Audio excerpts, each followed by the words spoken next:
of course, we're jumping into I Am That by Sri Nisargadatta Maharaj.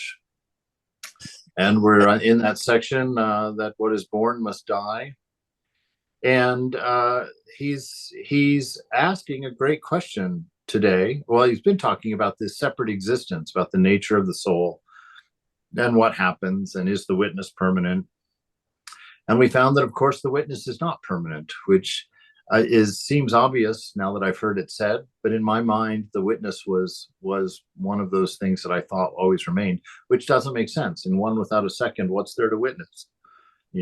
Certainly they would have eliminated that job because there's nothing to watch. There's one without a second. And so now he's wanting to know how to attain this. He says, how am I to go about finding out this information that you know? All right, so sitting in the presence of these great souls, he's just asking this very straightforward question: how can I understand these things? How can I see them? How am I to go about finding this out? Maharaj, well, how do you go about finding anything? By keeping your mind and heart in it. Interest there must be, and steady remembrance. So these are the two pieces. You have to want it. That's what Mother says. You can have your enlightenment this moment if you want it. So you have to desire this knowledge.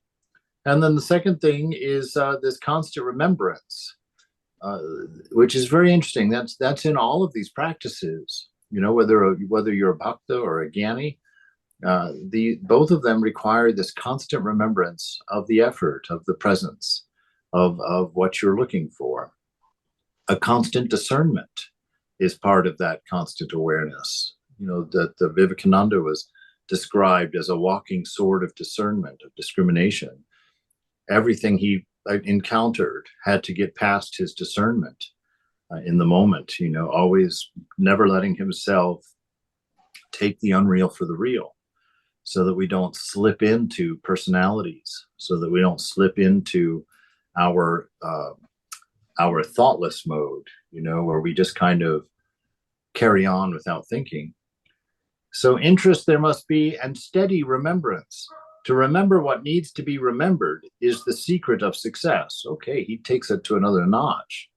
So this constant remembrance is the secret to success, to keep this constantly on your mind. You come to it through earnestness. Again, just another echo of Sri Ramakrishna. That the two most important things in spiritual life are sincerity and earnestness. That you do what you do, you do what you say you're going to do, you think what you're saying, and what you think, what you say, and what you do are all in line. So that straightens the arrow to get us there. Well, do you mean to say that mere wanting to find out is enough? Surely both qualifications and opportunities are needed. These will come with earnestness. This is an interesting thing. This is a very different way of viewing the way the world works. And it's part of what I've been sharing in this experience that I'm doing here in Colorado, is that I'm seeing for the first time that I don't live in the world that I assumed that I live in. I assumed that I lived in a mercantile world where you worked for what you got, and where there was a direct line between your effort and what you received. And I'm seeing very clearly that that's not the case. That mother she's feeding me for nothing. She's housing me for nothing. And I have no work to show for it, no paycheck to show for it, no tit for tat to show for it. And so here he's saying that our spiritual efforts are the same. Swamiji, what page? Yes. What's that? What page are we? Oh boy, we're just a few questions before the meditation section. Okay. Yeah. Okay. I lost the page. Sure. Oh, that's all right. Yeah. But page 13 at the bottom, according to Priya. So this earnestness on your part, the sincerity on your part, now activates I don't like that choice of words, but it brings mother. Mother comes to you, and she provides you with the people you should meet. She'll provide you with the books that you need to read. She'll provide you the tools for where you're at. You don't need to worry about that. You don't need to get lost in that. And you keep your desire in the forefront and place it before the universe, the feet of the universe. And mother, as the universe, will conspire for your success, which she's doing for us all right now. Everything in our day is conspiring for our realization. That's why I can do vlogs that say, sit down and look at a tree and ask it what it has to teach you. Sit silently. Here comes Ava. Sit silently, and look at a stone or look at the waves on the rocks. And in your mind, go quiet and turn to this event and ask, what can you teach me? And the entire world becomes a scripture. We've talked about that. This moment, all of the Vedas is this moment. This moment, if you were to write down all there is to learn in this moment, from all of the things around you in this moment, you would write the Vedas. That is where they come from. We live in living, breathing Veda, all around us, everywhere present, and always perfect. And the pure mind reads that, sees that. The means of reading the Veda of the moment is presence, which is why they're speaking to us about it, why they're trying to teach us right now. That this constant remembrance is the most important thing, that it's the key that unlocks the door, because in that awareness of the moment, you remember to look at the tree, like the one I have outside my window there. You can see it in my glasses right there. That tree, you look out and just don't see a tree. See the presence, the life force that's in it. See that and honor it and commune with it. It's not separate from you. It exists even in that moment in your own mind, intimate to you. Go and learn from it. I like the image this is coming up with, but it's possible to see God, to see the divine, and this is the way. So he says, do you mean that the mere wanting is enough to find out? He says, these things will come with earnestness. What is supremely important is to be free from contradictions. Okay, hold that in your mind. The goal and the way must not be on different levels. Life and light must not quarrel. Behavior must not betray belief. Call it honesty, integrity, wholeness. You must not go back or undo or uproot or abandon the conquered ground. Tenacity of purpose and honesty in pursuit will bring you to your goal. Wow, there's another list of things to work on. That tenacity of purpose, that's what we were talking about yesterday or the day before, when I say, when Thakur says, at the end of the day, look back on your day. If you're willing to say that love is the most important thing in your life, then look back on your day and say, if somebody was casually observing my day, is it apparent that love is my most important thing? If spiritual life, your realization, if that's the goal of your life, look at your day. Did your day tell that story? Did your day look like that your most important deed of the day was your realization? This is what the scriptures are trying to tell us, that we need this kind of focus and this kind of constant application, because we live in a world that's tugging at the senses all the time. And we're well practiced in following the senses. We're well practiced in listening to the body and being attentive to the mind for what their needs and desires are. But we very often forget ourselves. What is the desire of the self within? If all we got is little bits of meditation here and there during a day, it's yes, you're interested in spiritual life. Yes, you're interested or curious about realization, but is it number one? Does it really define your pursuit? And he's saying here, this level of earnestness is there. And then this real, punch of truth right there, where he says this behavior must not betray belief. We do a lot of things in the day that are not helpful to our realization, and we know they're not helpful, and yet they keep showing up. They keep finding their way into our day, into our life, into our thinking. And what happens with that, and this hurts because I'm describing a lot of my own inner experience around these things, is that when you encounter that kind of permission that you give yourself by repeating your errors, not taking them so seriously, or smiling at mother and thinking that coyly she sees you as the rebellious child and there's room for this. That's that may be true, but it's dangerous thinking, because like what Ramakrishna says at one point, he says that if you continue to do what is unhelpful to you, you lose your fear of it. You lose your fear of it, and you've now created something in your life that's warping your pure mind, that's not going to let your pure mind be realized. And so we've got to stop the contradictions. If we know that something isn't something that we should do, it needs to stop. And if we're not doing something that we should be doing, it needs to start. And that needs to be a hard and fast, ironclad rule for ourselves in the moment. It needs to be something we really, really respect with the utmost, and we do it.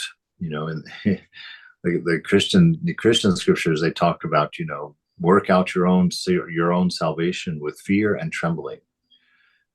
To have that. I don't like the idea of fear and trembling, because perfect love casts out fear.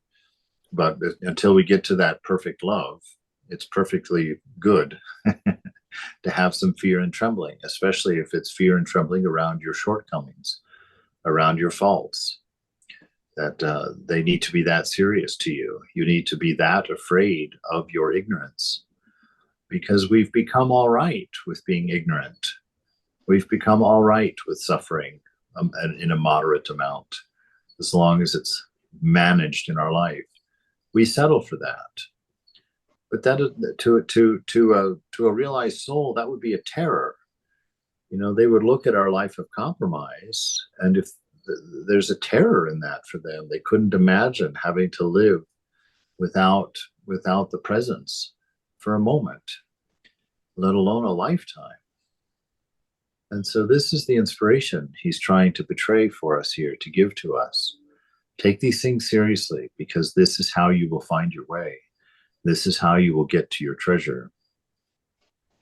Tenacity of purpose and honesty in pursuit will bring you to your goal. So that'd be a nice t-shirt. Tenacity of purpose and honesty in pursuit. Nice piece to remember. I'm going to highlight that, actually.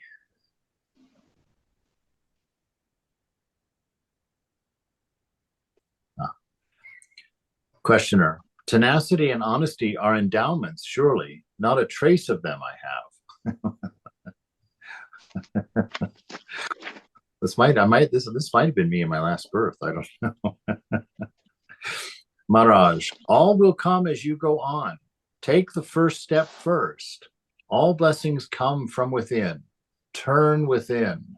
I am, Be with it all the time you can spare, until you revert to it spontaneously. There is no simpler and easier way. So this is beautiful here. Take the first step first. Be where you are. Don't chastise yourself for where you are. Don't wish that you were farther along. You can long for realization, but don't wish for conditions to be better or changed or various from what they are. Embrace your condition. Embrace what is right now, your experiences. Be there. But be there fully, which means to be fully aware of yourself where you're at right now, because that's where you start to begin to understand the pain that you cause yourself through ignorance. It's through this practice of presence, through this practice of awareness, that you begin to see the links between your behaviors and your sufferings, between your thoughts and your behaviors. You begin to see the points of delusion, the places where, unfortunately, at some level, you willfully compromise. You willfully let go. And when you recognize that that's there, it will change itself because it's not your nature. It's not what you are. You are the ever free, ever blissful self, and that's how you can see your own faults. Because you, in and of the nature of yourself, have no fault. And so you see your faults. You understand your shortcomings. And the more you identify or allow your sense of self to step into the sense of I am, the sense of being, as opposed to the mind and the thoughts of, the swirling netherworld that is. If you can bring your awareness of your identity as awareness itself, these things all straighten their way out. Turn within.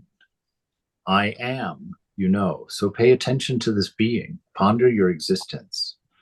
I find that one to be one of the most fun. The most fun investigations is to sit and ponder, to kind of open up, just gather. The fun part is gathering the information of existence, to sit there and ponder, what is this existence? What is it that I know when I say I am? What is it that I know? What is that? And it to me, it just brings such a divinity to experience. It brings such a profundity to simple being. You could be in an empty room and the mystery would not be any more diminished. It's an amazing way to grow, to expand. So take that first step first. And then the second thing is understand that all blessing comes from within. So you don't have to run off and look for your Sri Nisargadatta Maharaj. You don't have to run off and find a trail in the Himalayas. You don't have to go visit this temple or go see that holy man. All blessing comes from within. Everything that you hope to see on the outside, you'll never see. Chapter 5. Because there is no outside, right? There's only inside. So all blessings come from within. Turn within. I am, Be with it all the time that you can spare, right? Bring that presence. It doesn't matter what you're doing in the day. You can always practice that presence when you're cutting your vegetables or cleaning your kitchen or, waiting at the doctor's office. These are the best times because those are the times when you're doing mundane things and the mind sort of just drifts into nothingness. If you can use those times to bring about this awareness, your life will always take a spark. There'll be some juice in this experience of being. The divinity will start to reveal itself to you, and that joy will start to fill yourself as these things betray themselves to you. Turn within. I am, Be with it all the time that you can spare until you revert to it spontaneously. There is no simpler and easier way. Questioner. Now we're going into meditation. Questioner. All teachers advise to meditate. What is the purpose of meditation? Maharaj. We know the outer world of sensations and actions, but our inner world of thoughts and feelings we know very little. The primary purpose of meditation is to become conscious of and familiar with our inner life. The ultimate purpose is to reach the source of life and consciousness. Incidentally, practice of meditation affects deeply our character. We are slaves to what we do not know. Of what we know, we are masters. Whatever vice or weakness in ourselves we discover and understand its causes and its workings, we overcome it by the very knowing. The unconscious dissolves when brought into the conscious. There it is. There it is, a different way of saying that exact thing that Swami Prabhupada said, that all of the knots of Maya come untied of their own accord when placed in the light of awareness. And here you see the exact same thing. The unconscious dissolves when brought into the conscious. The dissolution of the unconscious releases energy. The mind feels adequate and becomes quiet. So this unconscious living, this is one of the first things that meditation begins to make you aware of, is how many things and habits you do in a day that you don't think about. They're just automatic responses. And those things all need to come into consciousness, because we've been making room for our wrong thinking, and we've been making room for our wrong actions our whole life. And we have addictions inside, these addictive desires that arise within us. And we've long ago straightened the way for them to slip through our defenses, to sneak into the camp, even though they don't belong there. And we let slip, usually, I know from watching my own mind, it's not the big stuff that you let in, that sets off too many alarms. That wakes up your sense of hypocrisy. But what happens is we let thoughts slide in, or actions slide in, that are not big offenses. They're playful offenses. They're unimportant offenses. But we let them slide in, and they set up camp then, and they expand just a bit. And we actually know it, but we push it into the unawareness. We push it into the not knowing, the unconscious part, because we can't take responsibility for them, right? If things become plain, then you're forced to see it clearly. And if you're forced to see it clearly, you're forced to renounce, and if it's not something you want to renounce, you either have to face that you're not willing to renounce, or you have to pretend that you're renouncing. You just keep it under the radar, keep it under the hood. And so he's telling us, this is the primary point of meditation. It's to go into your inner world, and in that constant presence of peace, that constant presence of the divine, be aware of your inner world, not the outer world, not the things you call the outer world, but be aware of the inner world, so that these little intricacies of delusion, these little remnants of ignorance, can be clearly seen, because that's all that's necessary. When you see them, you'll understand them. And when you understand them, if you accept the understanding, they will change. They will go, because you have to drive them out. It's your nature to drive them out. Ignorance is not what we are, but that only can be true when we become aware of ignorance, when we become aware of this inner self, and the games that the mind plays, and the poor habits that we've set up. And we go in there and we make decisions. We stay clear. We stay focused. Right? What is the use of a quiet mind? Oh my goodness. That's the question. Maharaj, when the mind is quiet, we come to know ourselves as the pure witness. We withdraw from the experience and its experiencer, and stand apart in a pure awareness, which is between and beyond the two. The personality, based on self-identification, based on imagining oneself to be something, I am this or I am that, continues, but only as a part of the objective world. Its identification with the witness snaps. There is magic, for lack of a better word. There is magic in this quiet mind.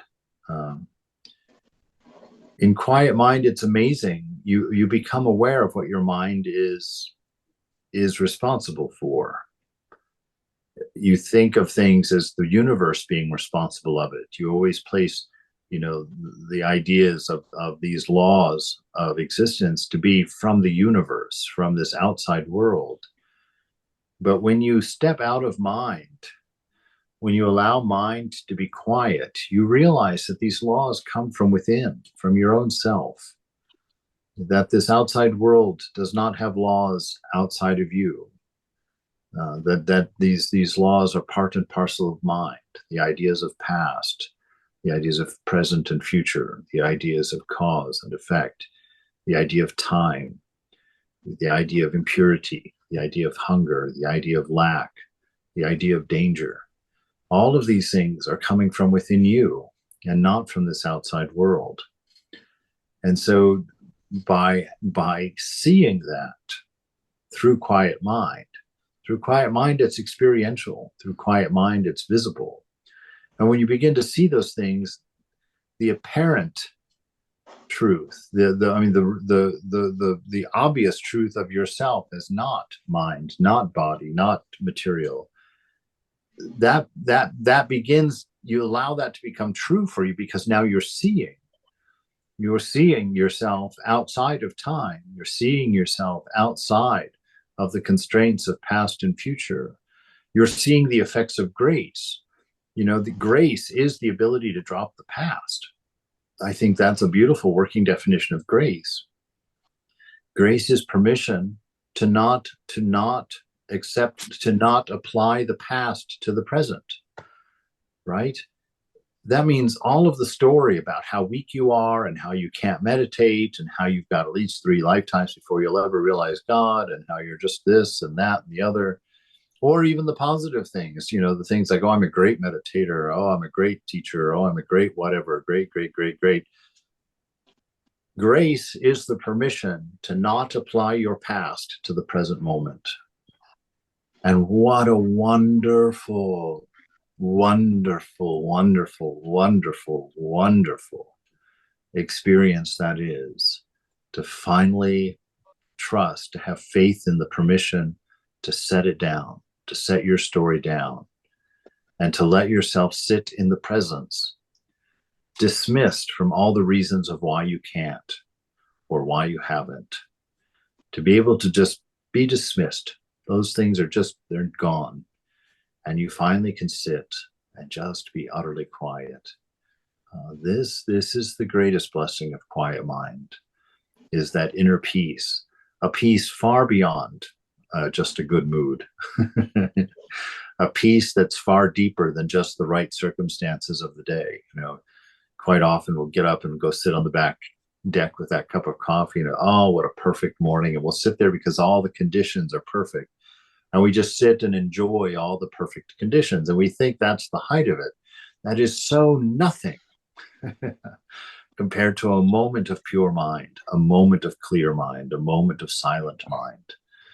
Because in the conditions of the morning, any one of them can be disturbed. That sun's climbing higher, and the heat sits horizon, while you're sitting there having your cup of coffee, and that the perfect conditions that you're enjoying are going to diminish shortly. But pure mind, this quiet mind, that's a treasure that never goes. Even if it gets noisy, it is the quiet mind that allows for noise. It's the quiet mind that is the substrate to all of the activity of your life. And that's why I say, you can't go and try and quiet mind. It's like trying to still the ripples in a swimming pool by diving in and going around and trying to touch all the waves, to quiet them down. It's not going to work. You have to stand on the side of the pool. You have to get out of the water and let the water of its own accord calm down. This is the nature of mind. It's like when we're in this active mind, experiencing the world with all of its phenomena, and we're just dragged all over the place, bouncing like a ping pong ball on an eternal ping pong table, all over the place. That's just as true if you allow all of the change to indicate the part of you that's not changing. If you understand that you can see all the noise of the world only because you are not all the noise of the world. If you understand that you can see all of this chaos because you are not chaos, because you are actually always standing at the edge of mind, you are never actually in mind. That's the delusion. That's the untruth. And when you come to know that, then everything, all of the craziness of the world point at that peace within you. All of the changes in the day, the ups and downs, they all point to you, to the ever free, the ever pure. And so just glimpsing the possibility of that within yourself is enough. That's why this guy is fighting that idea. He's saying, but are you just telling me all I have to do is know this I am? Certainly there's got to be more to this. No, there isn't more to this. The truth is obvious. It's just not apparent to us yet. But everything about you is singing about your realization. Every fault that you're able to list indicates that you're not guilty of it, because you can see it as a fault. If you really believed it, you wouldn't see the fault. All right. When the mind is quiet, we come to know ourselves as this pure witness.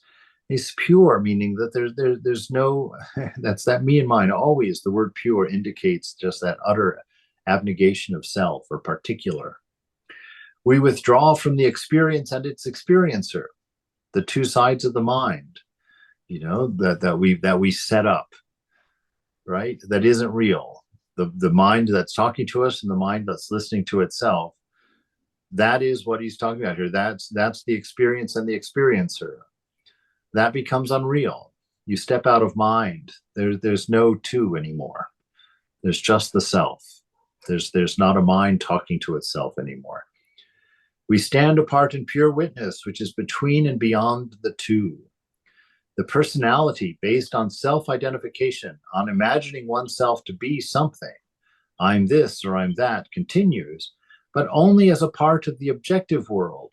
Its identification with the witness snaps, which means you'll observe that also. While the personality is being enacted, while you're standing in line being chitty-chatty with the person you just met behind you, who bought the same piece of turkey that you did, as you're sitting and chit-chatting with them, even then the observer is watching you chit-chat, and you realize that you're not the personality, that even it carries on without you. Even it carries on without you. Right? So even this glorious, witty personality that's funny and light and encouraging and wonderful as ever is not you. It's a subroutine that runs in the mind, and you as the witness can actually watch it go on and do its thing. You can remove your identity from your personality, and your personality will still carry on, but as a thing, separate and apart from you. And you'll be amazed the first time you encounter that, the first time that you see that. I'm dying to tell a story that I can't tell. Maybe at the end. So all of you watching the recording, big mystery coming. All right. So only as a part of the objective world, its identification with the witness snaps. Questioner. Well, as I can make out, I live on many levels, and life on each level requires energy. The self, by its very nature, delights in everything, and its energies flow outwards. Is it not the purpose of meditation to dam up the energies on the higher levels, or to push them back and up, so as to enable the higher levels to prosper also? This is that idea of that ojas, closing the gates and forcing the energy up through the chakras. But from somebody who's quite not understanding that process. Isn't that what this is all about, Maharaj? It is not so much the matter of levels as of gunas or qualities. Meditation is a sattvic activity and aims at complete elimination of tamas, inertia, and rajas, motivity. Pure sattva, or harmony, is perfect freedom from sloth and restlessness. What a delightful freedom. So it's not so much a matter of traversing a linear progression. It's a matter of stepping back with identity, which with things, which makes us, depending on what things we identify with, either lead to tamas or rajas. This idea of I need a purpose in my life. I have to fulfill my purpose in my life. I'm going to be something. I'm going to do something. the person that's engaged heavily in their careers or in their studies or whatnot. It's always a doing, a doing, a doing, a doing. That's rajas. That restlessness when you don't have something to do and you just have to be doing something, up and traveling around the world all the time. And then there's the inertia, which, we definitely concede that we have some struggles with that in our community. We have souls, folks that just completely shut down. Just ill-digested Vedanta is a dangerous thing. And I think that might be part of what's happening in folks who are encountering that shutdown. If Vedanta tells you the world is unreal and then tells you that and if you run with that in the wrong direction, it takes the meaning out of everything. It takes the point out of everything. It removes the ambition from everything. And it just makes everything gray and uninteresting. That's why what Thakur says, the part that Thakur brings in, it's like, yes, it's unreal. But what is unreal is what you think it is. The thing itself, which is behind what you think it is, that's real. And that's the nature of that is the Satchitananda. And that very important point is what makes it all worthwhile. That is what allows you to look at a mountain and still see that it's beautiful, even though it's unreal. Because the unreal part is just the physical manifestation.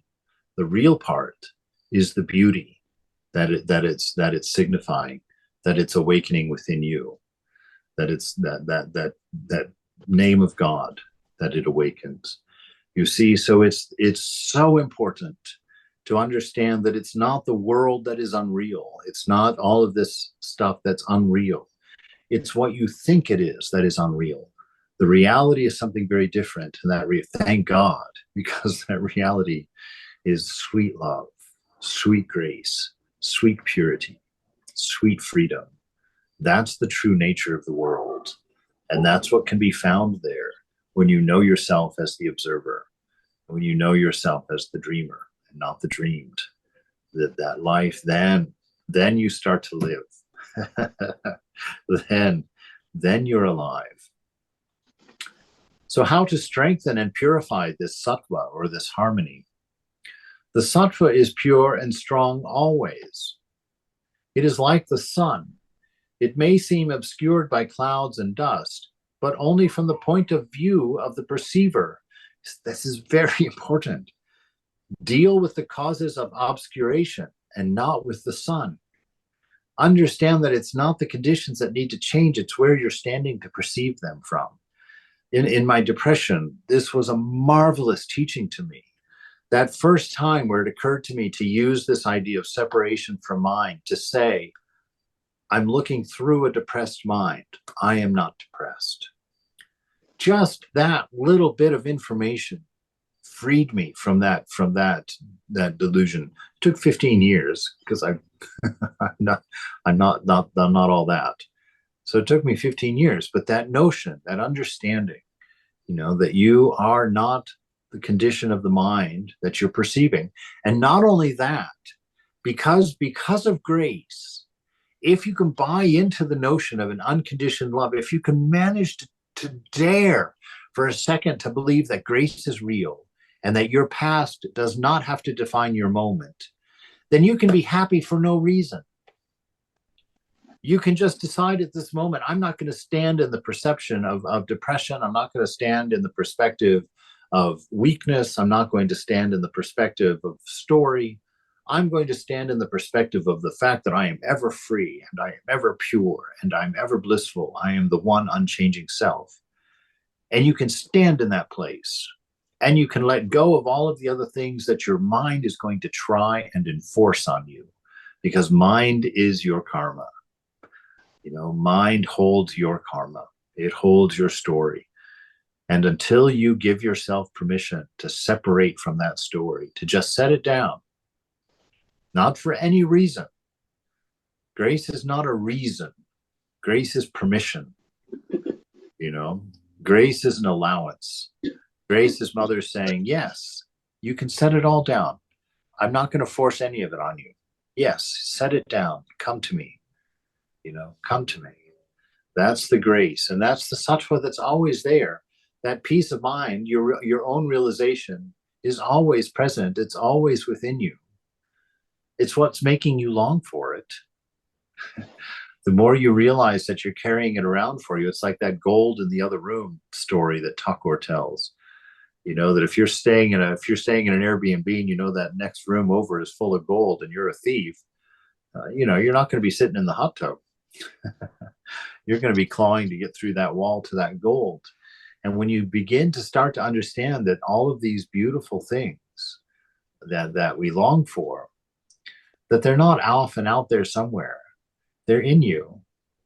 And it's just a matter of you letting go of your particular insistence on perspective that's going to allow you to find them, that's going to allow you to discover them when you're willing to let go of the story that they're not there.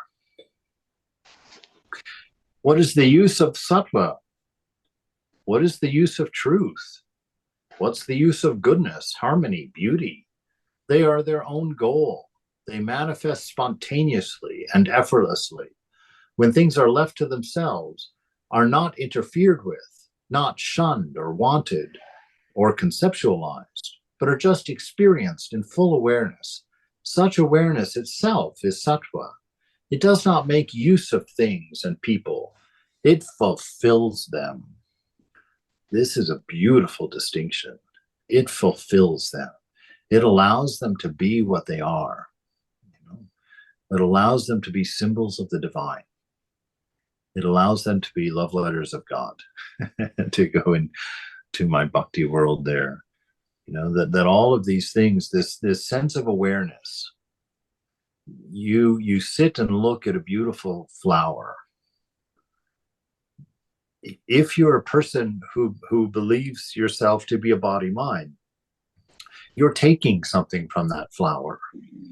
You're looking at that beauty, you're taking its beauty, and you're enjoying it. But if you can go to quiet mind, you're communing with that flower. You're sharing in the beauty with the flower itself. It's like it takes on a completely different dimension and holds a completely different significance to you. It's no longer something you're trying to pull in through the tiny holes of the senses. Now it's a sharing of being, of presence, and there's a communion. This is why children talk to flowers. This is why children talk to dry leaves, or the squirrels on the road, because this is our natural state, a communion, a harmony with things, and this harmony is betrayed by the fact that we are not using things. We're not trying to get something from things, which is the bane of the modern world, which is the only possible way to exhaust the planet, is to constantly be taking without harmonizing, without being, without understanding. So they are their own goal. They are their own fulfillment. This is where we find our own enlightenment. When you realize that everything beautiful you could ever hope to see outside of yourself through the senses is really only coming from inside yourself and being reflected through the senses. So that searching goes away. And imagine for a moment what rest you will feel when the searching is finally finished. Imagine reading a scripture and not feeling a need to attain it, but knowing that it's present within you. What a different perspective you will have about that, a different non-perspective. What an embrace these things will become to you. They are their own goal. They manifest spontaneously and effortlessly. They need not be created, just recognized. They are arising and falling all the time, everywhere, always. The simplest things can be beautiful. Look at a wrinkled up piece of paper and start paying attention to the shadow and lines. Start view it like an artist, and then everything becomes beautiful. It was one of the things that used to frustrate me. It still does about, anytime I've tried to be a photographer. The problem is if you go out looking for beautiful things to take pictures of, suddenly you can't tell what's not beautiful. Everything is interesting in some way or another. It's just a matter of how to capture it with the camera. But it's, I can remember I felt ridiculous because you go out wanting to find something to take a picture of, and you just suddenly realize you're not even all the way down the front steps of the monastery, and suddenly you're looking at the rust on the bolts at the bottom of the fence and how it intersects with the brickwork, and suddenly that's beautiful, and you're looking at it, and the challenge then of a photographer is not to find something beautiful to photograph. It's how to photograph something and demonstrate that it's beautiful. How do you do that? This is what art is. Art is not creating beauty. It's how to take the thing and allow it to be seen as beautiful. Bring out the beauty that's already in it. And it's everywhere. That's how Thakur, God says, I'm everywhere present and I'm always perfect. You can't find imperfection. Perfection, as that book that I had open there, that the rules of Japanese painting, that's the beautiful distinction in Japanese art, is that it's that kind of notion, the amount of practice that they don't, the way that I understand it, which is not so much at this point yet, but I'm trying, is that they don't try and make something look like something. Like if they're drawing a chrysanthemum, they're not trying to make it look like a chrysanthemum. That's not their goal. Their goal is to capture the essence of chrysanthemum. And so you'll often look at a picture of a flower and it'll be a very simple drawing, but you'll look at it and it feels like a chrysanthemum. It doesn't just look like a chrysanthemum. There's a story about in the book, that there's a story about one of the practices that you do. Like, you're not even allowed to paint a thing for like 20 years. You're taking that brush with that dot of ink on it and you're drawing straight lines across the piece of paper. And those straight lines should be straight.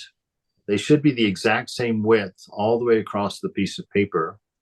And they should have a strength to them that's inherent to them, a confidence in them that's inherent in them. And you just draw one line after another. And you would spend hours, days, just painting a line across a piece of paper over and over and over again.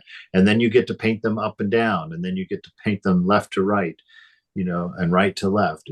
And it's just this rigorous training. And then if you're going to paint the sea, you don't just go grab a paintbrush and a canvas and go out and stand by the sea and just try and paint the sea. He says you go, maybe for months at a time, you go and you just sit in front of the sea and you contemplate the sea and you see the sea as it is. And you identify what is the essence of this that makes it sea. And then you come back and you paint the essence of the ocean, not the ocean itself. And this is how we're trying to learn life. We look for the essence in all the things around us by looking for our own essence. And once we find our own essence, we'll know the essence of all the things around us. And we will see the beauty that is manifest. We'll see the potentials of beauty that are unmanifest. You'll see the peace that is manifest. And you'll see the potentials of peace that aren't manifest, that equally speak of peace.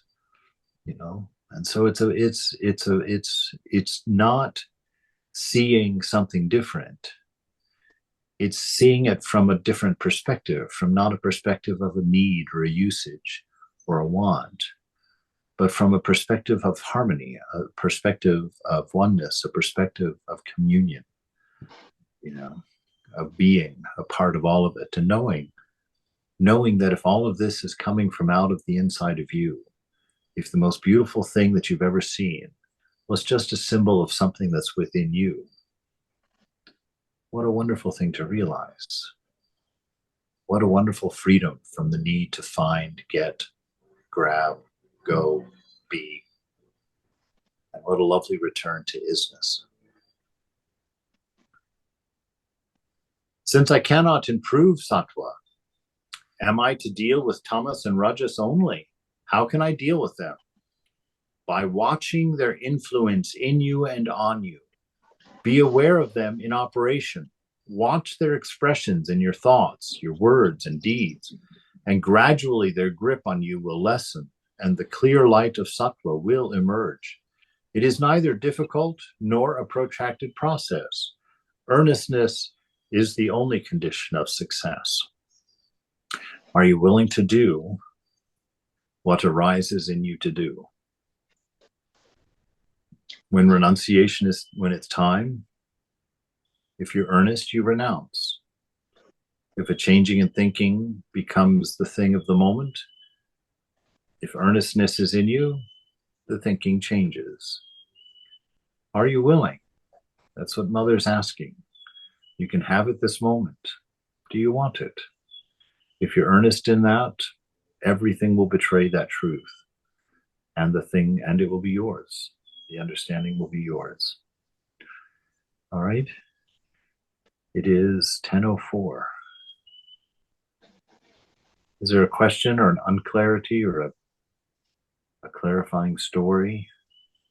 Oh, Jan's donating a smile. There we go. Oh, wait. One just caught on Tunga and Maya as well. That's all I can see. Where's my... Go to gallery view. There we go. Oh, wow. A lot of... Good morning, Tom. So today, it's 68 today. So keep me in your thoughts and place me before Mother. Yeah. Wonderful. You were 10 years old when I was born. That's cool. Happy 68th. You are manifesting a beautiful 68, Bindu, I have to say.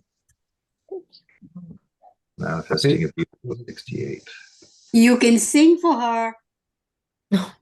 Happy birthday to you. Happy birthday to you. Happy birthday. Happy birthday. Happy birthday to you. Thank you. Love you, Bindu. Thank you. Very much, Bindu. You're deeply appreciated here. There's no doubt. No doubt. All right. What a wonderful note. Be well, everyone. Thank you. Thank you, Swami. Go forward, go forward. Yes. Yeah. Thank you. Thank you, Thank you Mother. so much, Swami. Thank you, Bye-bye, Mother. everyone. Thank you all. Thank Thank you all you. so much.